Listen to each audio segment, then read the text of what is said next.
masamba ya miso motema mpasi yaka obondisa motema oyo esi ezoki bampota yaka ozongisela ngai esengo e natondi. Shalom, shalom chers frères et sœurs, shalom vous amis de votre émission Les Justes en Action. Les Justes en Action est cet espace que nous prêchons la bonne nouvelle du royaume pour vous encourager et vous amener à vous attacher à Christ, parce que Jésus-Christ est le chemin, c'est lui la vie et c'est lui la vérité qu'il te faut.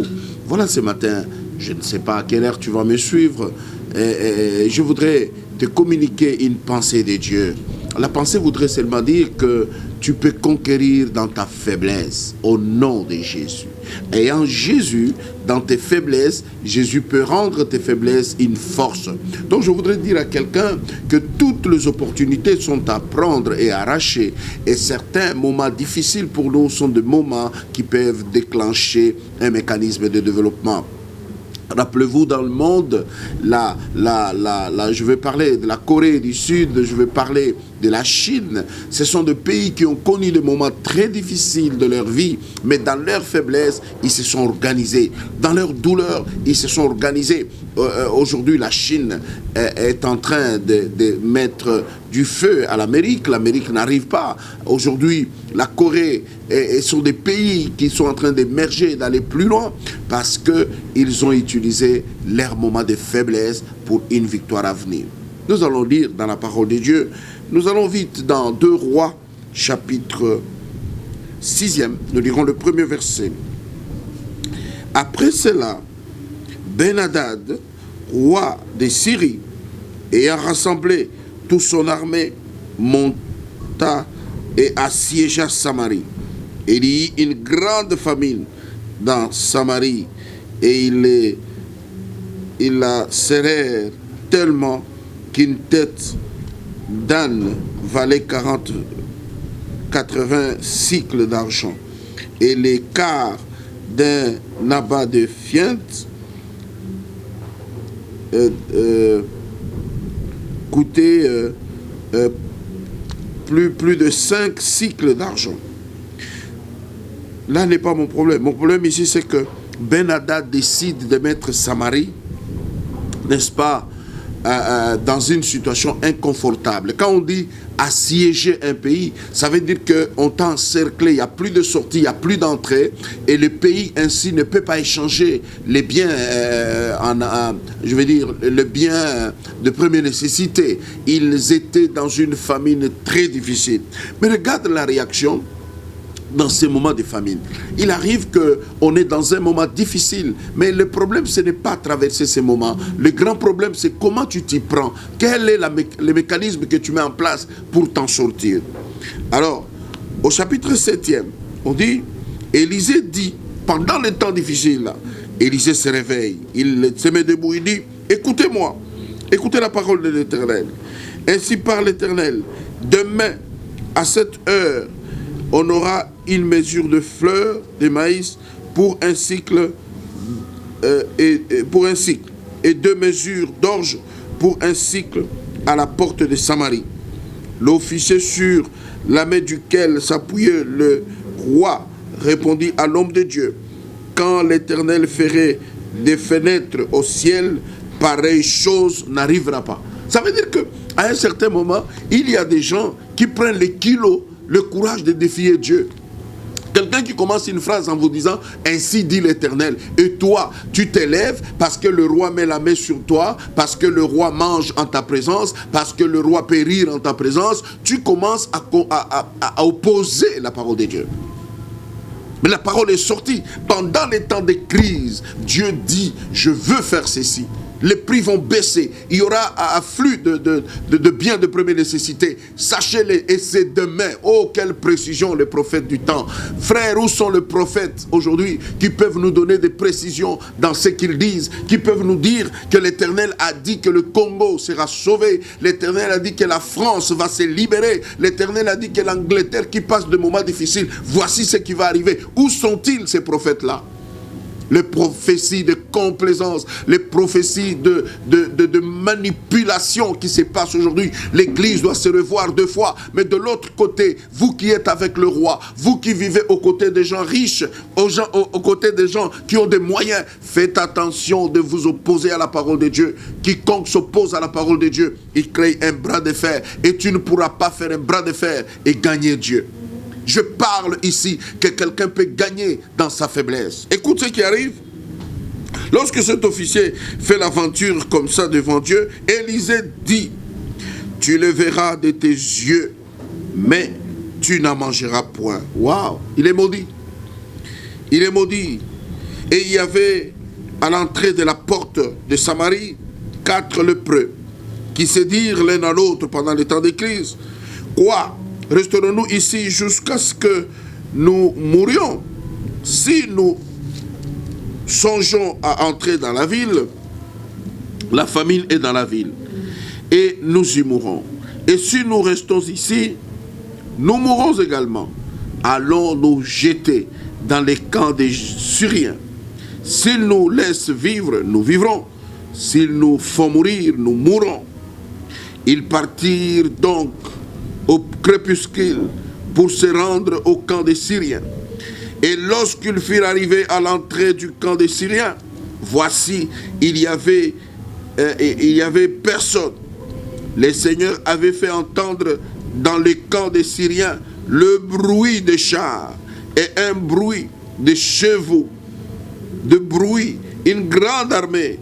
Et ils s'étaient dit l'un à l'autre, voici le roi d'Israël a pris à sa solde contre nous des rois des Essiens, des rois des Égyptiens pour venir nous attaquer. Les faibles lépreux. Comme vous le savez, la lèpre était une maladie de honte. La lèpre était une maladie où on mettait les gens en quarantaine, ils étaient hors de la ville. C'est là, hors de la ville, qu'ils ont remarqué que même les passants qui nous donnaient du pain, qui nous donnaient des maïs, qui nous donnaient un peu d'haricots, ils ne passent plus. Ça veut dire que la famine est devenue grave. La crise a atteint un niveau et son apogée. Quel que soit le moment que tu traverses, sache qu'il y a une issue. Et Dieu a voulu sauver tout Samarie par 4 personnes. Et les 4 personnes, c'était les plus faibles de la ville, les plus abandonnés de la ville, les plus méprisables de la ville. Tout le monde le regardait avec dédain. Je sais que tu traverses ces moments-là. On te regarde avec dédain. On dit qu'il a échoué aux examens d'État. Qu'est-ce qu'il fera? On dit qu'il a échoué dans son mariage. Qu'est-ce qu'il est pour nous? Je parle et je veux conseiller à celui qui méprise les autres. Dieu n'a pas encore lu les derniers mots. Lorsque tu méprises quelqu'un, il faut faire attention.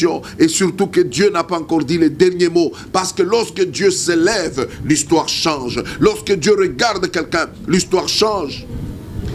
Ben-Hadad était content, il dit, je les ai encerclés, personne ne viendra leur vendre, ils ne seront pas allés chercher à manger. La famine s'aggravait, au point que la farine de maïs, tout était devenu cher. Qu'aime faire?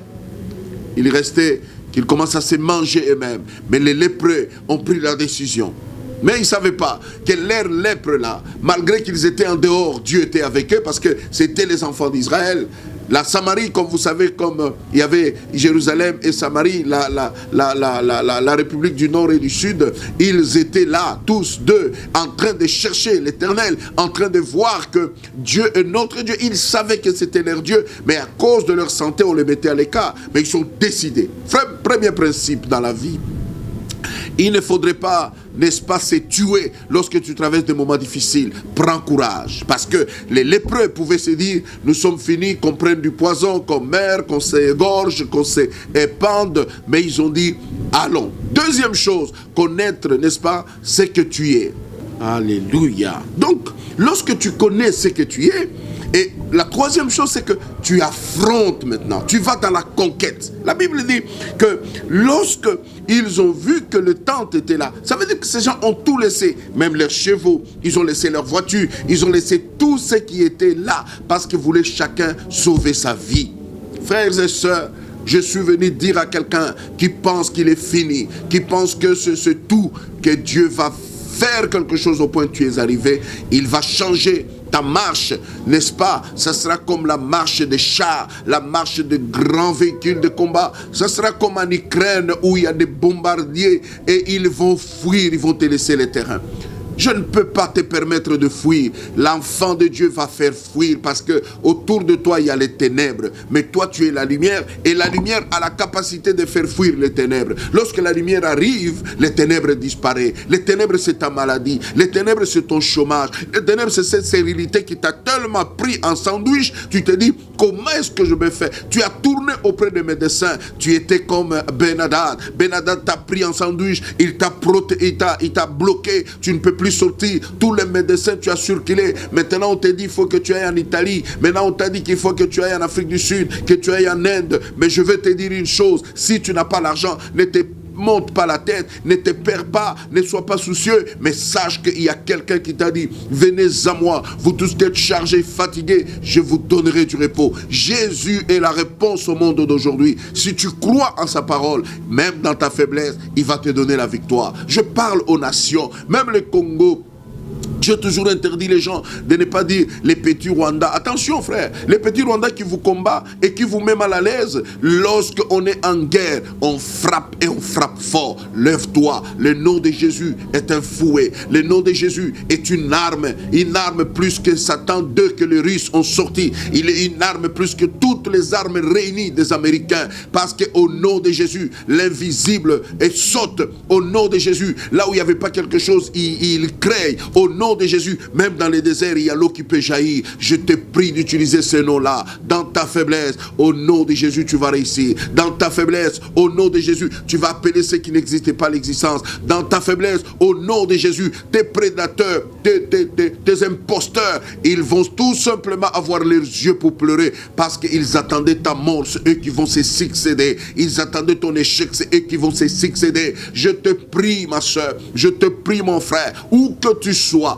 où que tu me suives, si tu es dans une situation de faiblesse, sache que là, Dieu veut commencer une nouvelle histoire. Sache que là, Dieu veut commencer une autre aventure avec toi et ton nom sera porté au plus haut. Parce que lorsqu'on t'a vu humilié, l'autre on t'a vu abandonné, maintenant que l'histoire change, il risque de changer aussi. Ils vont dire, tu as touché au fétiche. Ils vont dire, tu es devenu magicien.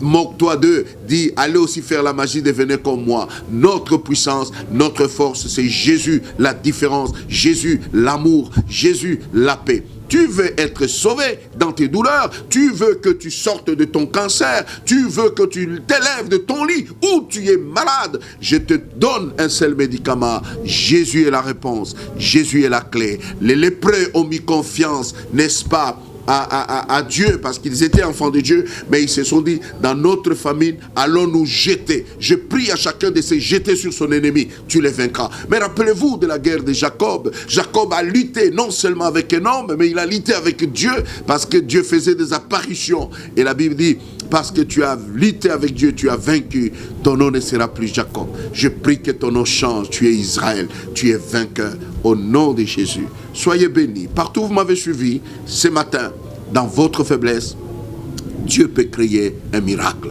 Dans votre faiblesse, Dieu peut vous faire riche et votre nom sera grand. Ne néglige pas votre faiblesse. C'est un temps de gloire qui arrive. Que Dieu vous bénisse et qu'il vous guérisse. Partout où vous êtes, recevez la paix du Seigneur. Et c'est la solution. C'était votre émission, Les Justes en Action. Partagez cette émission. Suivez-nous sur nos chaînes partenaires, APIC, et sur les réseaux sociaux, sur notre chaîne Cité des Justes sur YouTube. Et partagez cette émission si vous avez été béni. Que Dieu vous bénisse. C'était votre serviteur, le révérend Boanerges Kaseki Diemo. Je vous aime, mais Christ vous aime plus. Bye.